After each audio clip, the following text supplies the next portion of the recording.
ಇತ್ತೀಚೆಗೆ ದೀಪಾವಳಿ ಹಬ್ಬವನ್ನು ಯುನೆಸ್ಕೋದ ಐಸಿಎಚ್ ಅಮೃತ ಸಂಸ್ಕೃತ ಪರಂಪರೆ ಪಟ್ಟಿಗೆ ಸೇರ್ಪಡೆ ಮಾಡಲಾಗಿದೆ. ಬಟ್ ಇದರ ಬಗ್ಗೆ ಎಕ್ಸಾಮ್ಸ್ಗೆ ಇಂಪಾರ್ಟೆಂಟ್ ಆದ ಮಾಹಿತಿಯನ್ನು ತಿಳಿದುಕೊಳ್ಳೋಣ.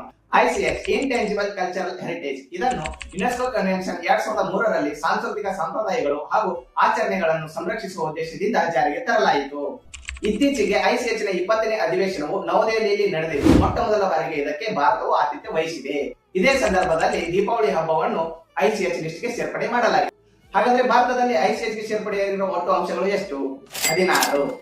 ಅದರಲ್ಲಿ ಪ್ರಮುಖವಾದವುಗಳು ಕೇರಳದ ಕುಡಿಯಟ್ಟಂ, ಭಾರತದಾದ್ಯಂತ ಆಚರಿಸಲ್ಪಡುವ ವೇದ ಪಠಣ ಸಂಪ್ರದಾಯ, ಉತ್ತರ ಭಾರತದ ರಾಮಲೀಲಾ ಇವುಗಳನ್ನು 2008ರಲ್ಲಿ ಸೇರ್ಪಡೆ ಮಾಡಲಾಗಿದೆ.